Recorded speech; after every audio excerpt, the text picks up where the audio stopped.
Assalamualaikum warahmatullahi wabarakatuh.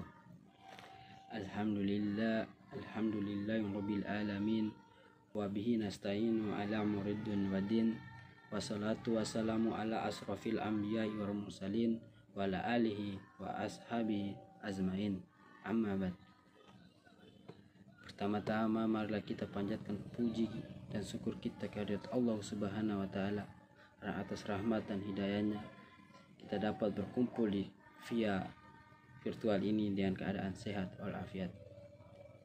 Tak lupa juga selawat serta salam kita curahkan kepada junjungan kita Nabi Muhammad sallallahu alaihi wasallam, nabi yang membawa kita dari jurang-jurang kejahiliaan menuju tebing-tebing keislaman, yakni Dainul Islam. Teman-teman, insyaallah dirahmati oleh Allah Subhanahu wa taala.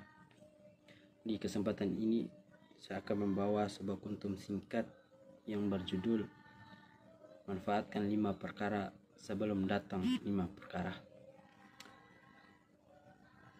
Ambil dari sebuah hadis yang diriwayatkan oleh sahabat Abdul Ibnu Abbas radhiyallahu anhu bahwa baginda Rasulullah SAW pernah bersabda bahwa mengatakan, manfaatkanlah 5 perkara sebelum kamu kedatangan 5 perkara, demi untuk meraih keselamatan di dunia dan akhirat, yakni masa mudamu sebelum datang masa tuamu, masa sehatmu sebelum datang masa sakitmu, masa kayamu sebelum datang masa fakirmu, masa waktu luangmu sebelum datang waktu sibukmu, masa hidupmu sebelum datang masa kematianmu.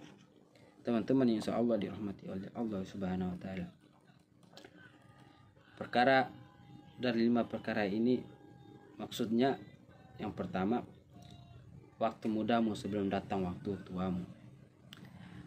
Gunakan waktu mampumu untuk taat kepada Allah Subhanahu wa taala sebelum datang kepayahan atau masa tua sehingga menyesal karena telah melalaikan perintah-perintah Allah. Teman-teman yang insyaallah dirahmati oleh Allah Subhanahu wa taala.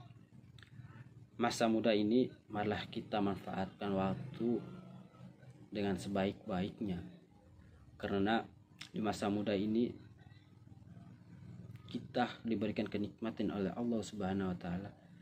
Waktu kesehatan, kenikmatan kesehatan, kekuatan, kenikmatan kesehatan, kekuatan tubuh fisik kita bisa melakukan amalan-amalan ibadah, amalan-amalan soleh untuk kita bawa ke hari akhir nanti, hari kiamat nanti. Maka dari situ marilah teman-teman, marilah kita memotivasi diri kita untuk memanfaatkan waktu muda ini dengan sebaik-baiknya sebelum datang waktu tua. Yang perkara berikutnya yakni perkara waktu sehat sebelum datang waktu sakit. Teman-teman, insyaallah dirahmati oleh Allah Subhanahu wa taala. Maksud dari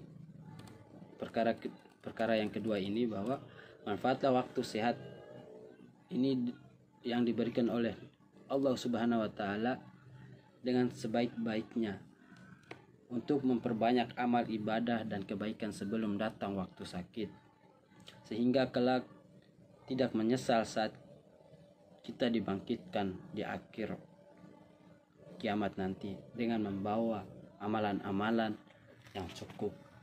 Karena pada waktu sehat Allah memberikan kita kesehatan, maka kita manfaatkan dengan sebaik-baiknya untuk melakukan amalan-amalan yang diberikan oleh Allah Subhanahu wa taala. Amalan-amalan yang diperintahkan oleh Allah Subhanahu wa taala. Maka tanpa ragu kita harus melakukan, karena perintah-perintah Allah adalah wajib untuk kita melakukan. Misalnya waktu sholat, dirikanlah sholat, lakukan amalan-amalan yang lain. Dirikan sholat ketika kita sehat, maka lakukanlah sholat, dirikanlah sholat itu untuk mendapatkan amalan-amalan, mendapatkan keridhaan Allah Subhanahu wa taala untuk kita bawa di hari kiamat nanti, di hari pembangkitan nanti. teman-teman yang insya Allah dirahmati oleh Allah Subhanahu wa Ta'ala. Perkara yang ketiga itu waktu kayamu sebelum datang waktu miskinmu. Imam Al-Ghazali menjelaskan makna dari kekayaan itu, manfaatlah kekayaan ini untuk memperbanyak sedekah kepada fakir miskin dengan harta yang kita miliki, sehingga tidak menjadi fakir di dunia dan akhirat. Teman-teman insya Allah dirahmati Allah Subhanahu wa Ta'ala. Kita memiliki kekayaan harta atau apa yang kita miliki seperti fisik, teman-teman yang insya Allah dirahmati oleh Allah Subhanahu wa Ta'ala. Perkara yang ketiga itu waktu kayamu sebelum datang waktu miskinmu. Imam Al-Ghazali menjelaskan makna dari kekayaan itu, manfaatlah kekayaan ini untuk memperbanyak sedekah kepada fakir miskin dengan harta yang kita miliki, sehingga tidak menjadi fakir di dunia dan akhirat. Teman-teman insya Allah dirahmati Allah Subhanahu wa Ta'ala. Kita memiliki kekayaan harta atau apa yang kita miliki seperti fisik, maka kita harus membagi kepada orang lain harta yang kita miliki, maka bersedekahlah, keluarkan infak untuk kita mendapatkan keridhaan Allah Subhanahu wa Ta'ala di akhirat kelak. Perkara yang keempat yakni waktu luang sebelum datang waktu sibuk kita. Teman-teman insya Allah dirahmati oleh Allah Subhanahu wa Ta'ala. Maksud dari waktu luang sebelum datang waktu sibuk ini, manfaatlah waktu luang ketika di dunia sebelum sibuk dan kekerian hari kiamat nanti, yang tepat awalnya di alam kubur, sehingga selamat dari siksaan dan kehinaan. Teman-teman insya Allah dirahmati oleh Allah Subhanahu wa Ta'ala. Maksud dari perkara ini bahwa waktu luang marilah kita manfaatkan, melakukan perintah-perintah dan menjauhi larangan-larangan yang Allah perintahkan untuk kita jauhi dan kita lakukan, agar amalan-amalan yang kita dapat dari Allah Subhanahu wa Ta'ala untuk yang kita lakukan itu bisa menyelamatkan kita di alam kubur nanti, alam kubur kelak. Semoga apa yang kita lakukan di waktu luang sebelum datang waktu sibuk, maka manfaatlah waktu luang itu dengan sebaik-baiknya, karena waktu itu tidak dapat terulang kembali. Penyesalan itu selalu datang pada belakang. Maka dari itu manfaatlah waktu dengan sebaik-baik, waktu luang dengan sebaik-baiknya untuk mencari amalan-amalan di hari kiamat nanti. Teman-teman insya Allah dirahmati oleh Allah Subhanahu wa Ta'ala. Yang terakhir yakni hidup sebelum datang waktu mati. Manfaatkanlah teman-teman yang insya Allah dirahmati oleh Allah Subhanahu wa Ta'ala. Perkara berikutnya adalah waktu hidup sebelum datang waktu mati.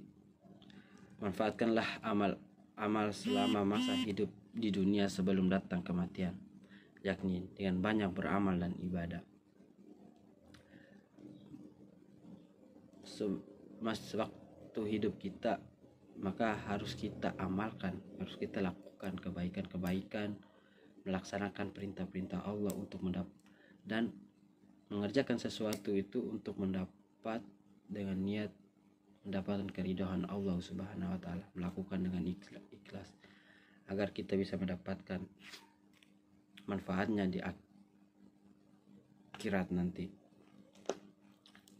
Menurut Imam Al-Ghazali, kalimat perkara itu memang tidak dirasakan hasilnya pada saat ini, namun akan bermuncul penyesalan setelah 5 perkara itu.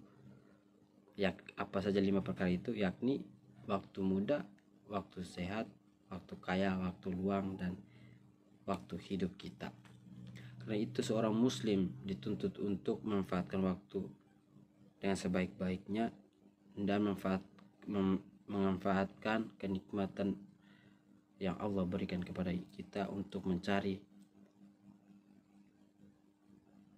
mencari amal-amalan soleh dan melakukan kebaikan, berlomba-lomba melakukan kebaikan dan menjauhi larangan-larangan Allah Subhanahu wa taala.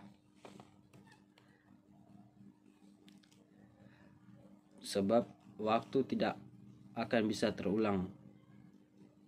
Waktu tidak bisa diputar kembali. Waktu juga tidak bisa kita ulangi dengan apa yang kita inginkan. Maka dalam Quran surah Al-Asr mengatakan, demi masa sesungguhnya manusia itu benar-benar berada dalam kerugian, kecuali orang-orang yang beriman dan mengerjakan amal soleh dan menasihati supaya menaati kebenaran dan menasihati supaya menetapi kesabaran. Menurut pendapat para ulama adalah Allah Subhanahu wa taala bersumpah,